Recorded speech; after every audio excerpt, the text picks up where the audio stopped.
Bonjour à tous, comment ça va? Mais comment vous m'avez trouvé? Je m'appelle Firgus, voilà, enchanté, je vous serre la main. Bon, allez, je vous fais la bise même, allez. Enchanté de vous connaître. Je suis né dans la sympathique ville de Tours, ce qui fait de moi un Français d'origine sri-lankaise de par mon père et de ma mère. J'ai donc grandi et été élevé dans un environnement où j'étais toujours en contact avec deux cultures en même temps. La culture sri-lankaise chez moi, dans ma maison, et la culture française en dehors avec les amis, l'école, etc., etc. Tout ce qui était hors de chez moi. Et il faut absolument que je vous parle de cette double culture parce que c'est un délire.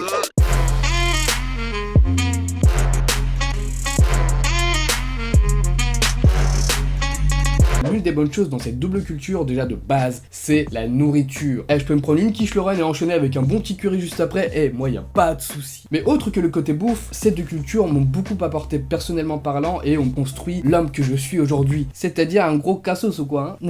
C'est pas très sympa pour moi ça. Au fil des années, mon côté français m'a permis de développer un certain goût pour tout ce qui touche au domaine artistique ou au domaine du divertissement, tandis que mon côté sri-lankais m'a appris le travail acharné, de ne jamais abandonner et l'importance de la famille dans la vie. Et j'ai eu de la chance, moi je me sens vraiment chanceux d'avoir cette double culture parce que j'ai vraiment pris les bonnes choses des deux côtés et j'en ai fait un petit mélange et tout, genre vraiment pépère. Et le truc c'est qu'apparemment la meilleure chose dans tout ça, le fait d'avoir une double culture, c'est le fait d'avoir une certaine ouverture d'esprit. Une personne ayant vécu avec deux cultures est moins enclin à penser que d'une seule façon lorsque tu as deux visions des choses. Et ça sauve la vie parfois. Du coup j'ai grandi dans un quartier où il y avait vraiment un mélange de nationalités, il y avait de tout, il y avait des Algériens, des Marocains, des Tunisiens, des Congolais, des Sri Lankais, et c'est moi le Sri Lankais. Et le truc dans un quartier comme ça, c'est que t'aimes bien représenter tes origines face aux autres, face à tes potes, t'aimes bien représenter tes origines, t'aimes bien tacler les autres en mode ouais, nous, notre pays, il fait la meilleure bouffe, et t'as l'autre, il est là en mode nous, on fait la meilleure musique dans notre pays, et moi, je suis en mode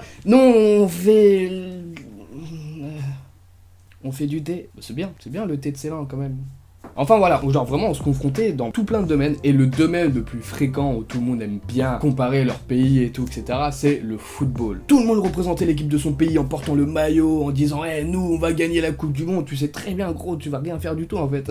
Mais voilà, tu vois, même si l'équipe n'est pas bonne, la fierté est là, la fierté de représenter son pays est là, vous voyez ce que je veux dire ou pas? Du coup moi je rentre dans le groupe, je leur fais vous, vos équipes là, face à l'équipe du Sri Lanka vous êtes rien, nous on vous met la misère, vous êtes finis si vous jouez un match contre nous, alors que je savais même pas si on avait une équipe de foot au Sri Lanka. Mais ça c'est le sang sri lankais, ça, le sang sri lankais qui coule dans mes veines là. Tu l'ouvres d'abord et après tu pries pour que tout se passe bien. Mais du coup moi je vais vérifier et je vois quoi? On a une équipe de foot, gros. Moi je suis content, du coup je me dis cool, on va voir les résultats des derniers matchs. Grave erreur. Le Sri Lanka se fait éliminer dès le premier tour lors des éliminatoires de la Coupe du Monde face au Bhoutan. Là je suis pas bien.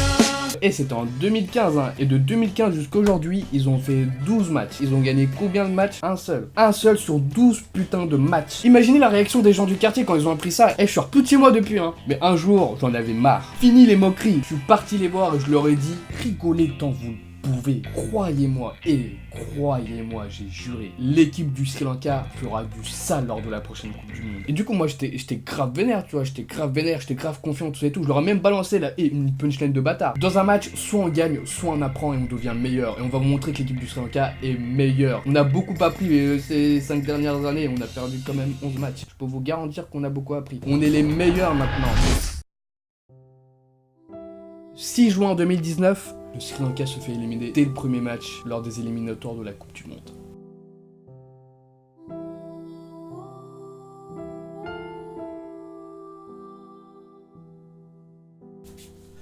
Oh gros, le sang t'es mort, vous foutez quoi vous aussi? Vous jouez un claquette chaussette ou quoi? J'ai plus de chances de gagner au loto que vous gagnez un match, gros, c'est... Frère, c'est pas les mots. Et j'ai juré, je vais retourner, je vais aller au bled. Je vais créer ma propre équipe. Le Bhoutan là, et même le Macao là qui nous a éliminés. Vous êtes finis. Au fond, le plus important n'est-il pas de participer et de s'amuser tous ensemble? Phrase de gros rageux. Enfin voilà, écoutez, on laisse cette histoire de côté, mais lorsque t'as une double culture, il arrive un moment où tu te poses la fameuse question. Est-ce que je suis plus français ou est-ce que je suis plus sri-lankais? Pour certains, ça peut paraître bizarre de se poser cette question, mais beaucoup se la posent. Et c'est une question, gros, ça te retourne le cerveau. Genre, vraiment, moi j'y ai beaucoup pensé entre mes 12 ans et mes 19 ans. À ce moment-là, j'étais grave jeune et le regard des autres, vraiment, c'était super important pour moi et ça mettait beaucoup de pression. Pour vous donner des exemples, exemple, et ça s'est vraiment passé. Genre, on avait reçu le maillot de l'équipe du cricket du Sri Lanka, et bien qu'à l'époque il faisait 3 fois ma taille ce maillot, bah je l'ai quand même porté en cours. Il fallait bien que je trouve un sport où je puisse vanter mon pays.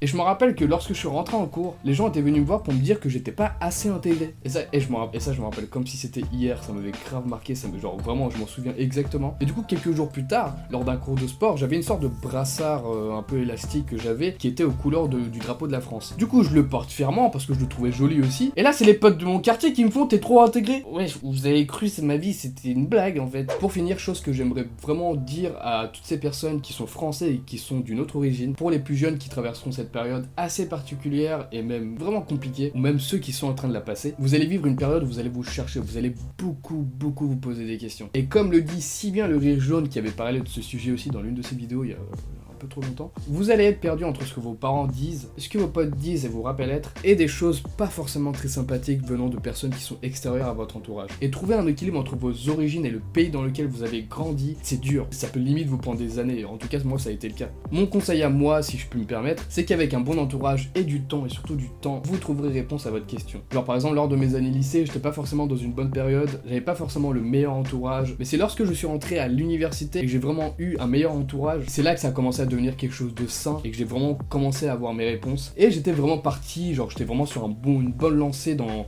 ma quête d'équilibre entre ces deux choses très importantes pour moi. Mais après ça c'est mon conseil, mais chacun a sa façon de le faire. Genre je sais que certains le règlent très bien tout seul, genre vraiment tout seul, pas besoin d'entourage, juste du temps et ça passe. Vraiment chacun a son vécu et ses conclusions. En tout cas avec le temps je suis devenu plus mature et les gens sont aussi devenus plus matures. Je reçois beaucoup moins de remarques négatives, ce qui m'a permis un peu de me créer moi-même ma place dans tout ça, dans ma place dans cette société si je puis dire. De me sentir bien et de ne plus ressentir ce besoin de vouloir sans cesse choisir entre mes origines et le pays dans lequel je vis. Je m'appelle Fergus, je suis français d'origine sri-lankaise et j'espère que cette vidéo vous aura plu. Si c'est le cas, lâchez votre meilleur like, abonnez-vous et je vous souhaite une bonne soirée. Ça c'est la Macarena ça non.